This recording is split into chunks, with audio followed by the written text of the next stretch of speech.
miss me twig. Me twig gone forever. Yeah, I didn't really expect me back either, but here I am. It's okay, we can both be surprised. Hi, welcome to my channel. It has a new name now, maybe, I'm not sure. At the time of recording this, I still haven't decided yet, but I don't know if that's gonna stick, so let's not focus too much on that. But hi, it's been a while since I've uploaded a video, or kind of. I made a video last month, but that was a call to action. It wasn't necessarily a video I made for me, but for an initiative that I care a lot about. This one is a little different. There's no call to action or discussion about the climate crisis, it's just me talking about my characters and art again.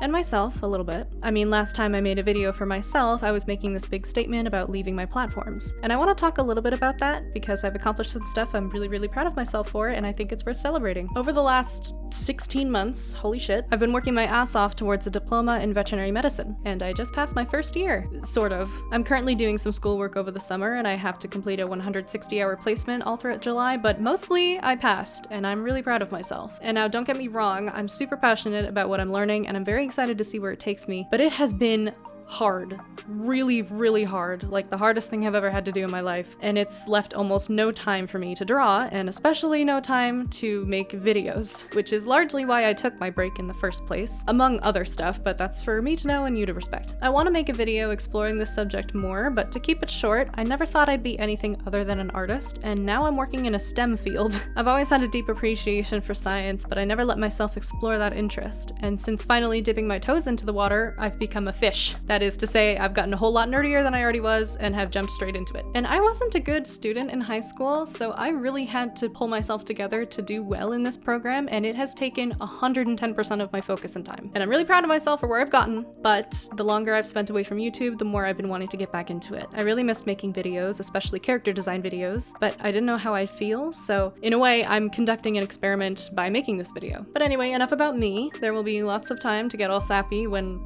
when I find time. For now though, I'd like to step back into my artist shoes and talk about my work. So if you've been a part of my community for a while, you might already know who I'm drawing here, but in case you don't, let me introduce you to Corinne, or Ronnie for short. Honestly, the people who do know her would probably need a reintroduction anyway, since she's made a lot of changes since you saw her last. And so has her story. Again, holy shit. Ronnie is the main protagonist of a story I've been working on for over 2 years now called Bloodstone Gospel, and she also happens to be my favorite, which I think is a good sign. Now, I haven't really spoken much about Bloodstone Gospel, or BSG for short, and I don't want to give too much away, but it is quite a jump from things I've written before, at least in my opinion. A lot of my other stories were quite fantastical, but were also very comedic, but this one takes on a more serious tone. In, I think, 2018, I tried to write a comic called Ameliorate that was all about this terrible city that the characters were stuck in, and it followed their journey to escape. It had a lot of really heavy topics that, at my ripe age of 16, 15, around that age, I didn't have enough experience to write properly, so it only lasted about 3 months before I canceled it for those reasons. But now I'm 23, and I've learned a lot more about life just from living it, and also from a good amount of research, and I'm in a position where I can write a story with similar vibes,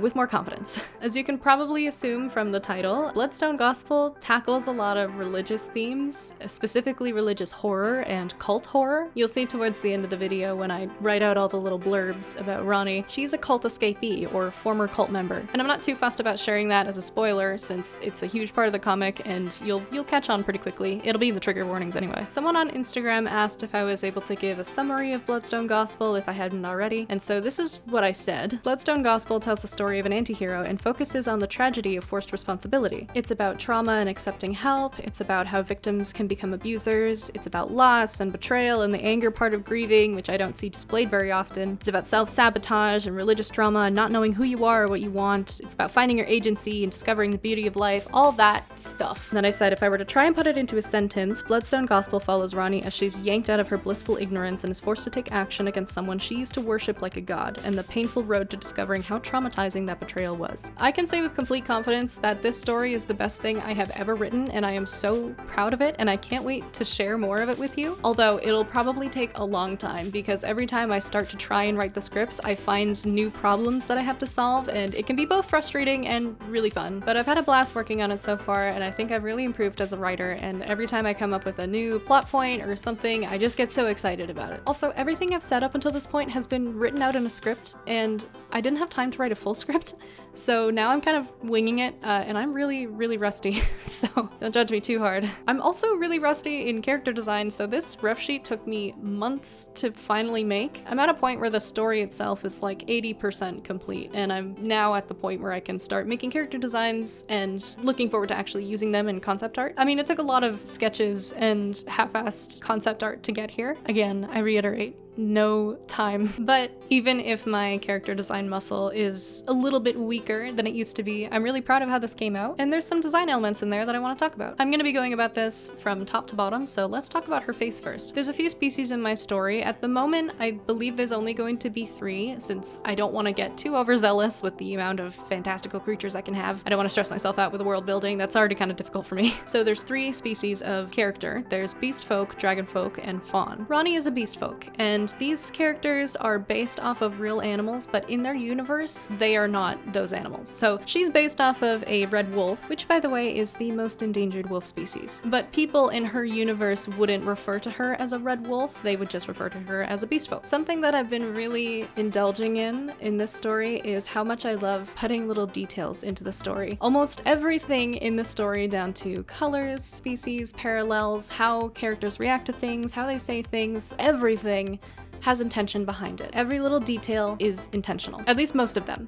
I can't guarantee that everything will be 100% intentional. All that to say, there is a lot of symbolism behind her being based off of a wild canine. There's definitely themes of domestication and human beauty standards being put onto animals and how that affects our perception of them. It's not like a huge element, but it does have some significance when it comes to Ronnie and her relationship with the main antagonist. Themes of like how looks can be deceiving, stuff like that. There's also intention behind all of the other characters' races and why they look the way they do, which I'll get into that if I make videos about them. But Ronnie, I love her so much. Her sclera, which is the white part of your eye if you didn't know, is green, and her irises are just mostly black. That's to kind of point towards her being more animalistic and having these animal traits. And I do plan for there to be scenes where she exhibits animal behavior as well, such as like vocalizations, growling, and whining and stuff. She's supposed to be the most wild of the bunch, and that's only supposed to get more and more obvious as the story progresses. At some point, I considered giving her this scraggly looking tail, but I decided against that because another theme that I'm really wanting to tackle in my story is Ronnie's age. My biggest pet peeve with fantasy books is the main character being freshly 18 and having all of these extremely difficult responsibilities put onto them, and, you know, marrying like 200-year-old elf guys, but it's fine because they're hot, and, you know, it's fine because they're an adult. But I rarely see people delve into the fact that even though an 18-year-old is legally recognized as an adult, they are still a teenager. When I was 18 years old, I was nowhere near being an adult. I was still very childlike and had a lot of traits that you would associate with a child. I had a lot of growing up to do when I was 18, and so does Ronnie. But where she and I differ is she has this extremely heavy responsibility put on her shoulders, and she feels like the world is going to end if she makes a wrong move, which it very likely could. So something I'm trying to explore with her character is how she may be 18, but she's not an adult yet. She's still basically a child. So I ended up going with a fluffier tail to kind of point towards her childlike nature. There's already a lot of elements in her design that point towards her being a child soldier, and I felt like there weren't as many pointing towards her being youthful. She has this lanky build, and she's quite short, and she just looks underdeveloped. Yeah, she's strong-willed and she will do what she has to survive, but she shouldn't have to do that because she's still a teenager. And part of her story is grieving the fact that she doesn't get to be a normal teenager because she never had the opportunity. She was raised in a brutal, unforgiving environment, and she was never given the opportunity to be a child, which is sad, but it also gives her a lot of flaws that I'm also really excited to explore. She's not a perfect character, and I love that about her. She makes a lot of mistakes, she hurts people,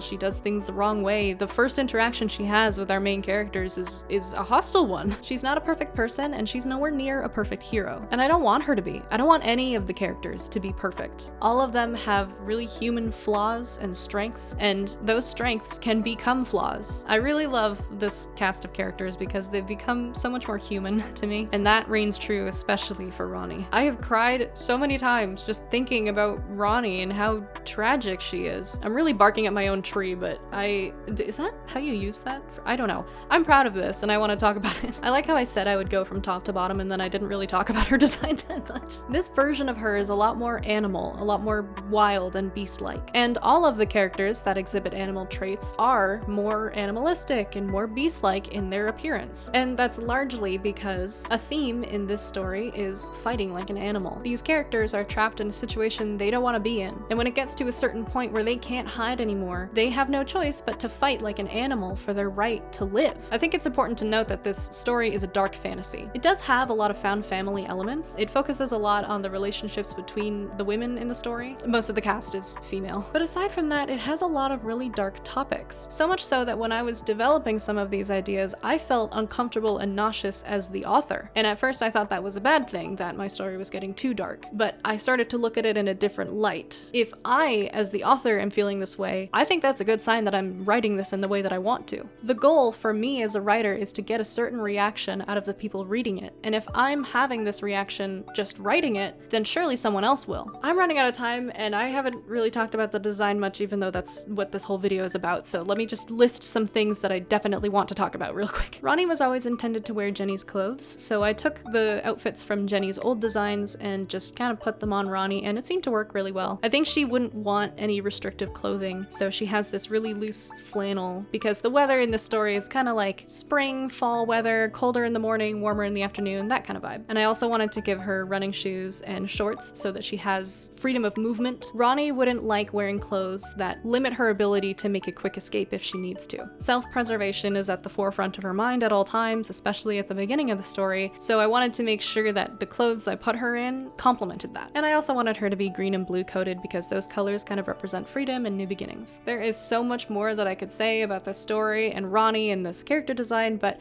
I'm gonna leave it here for now. I hope you enjoyed watching. I had a lot of fun making this. It's been a long time since I've indulged in this creative part of me, and I hope you guys are happy to see Ronnie and happy to see me. And I hope you like the concept I've been working on. I'm really proud of it and I can't wait to share it with you. But that's all from me. Stay safe and thank you for your time.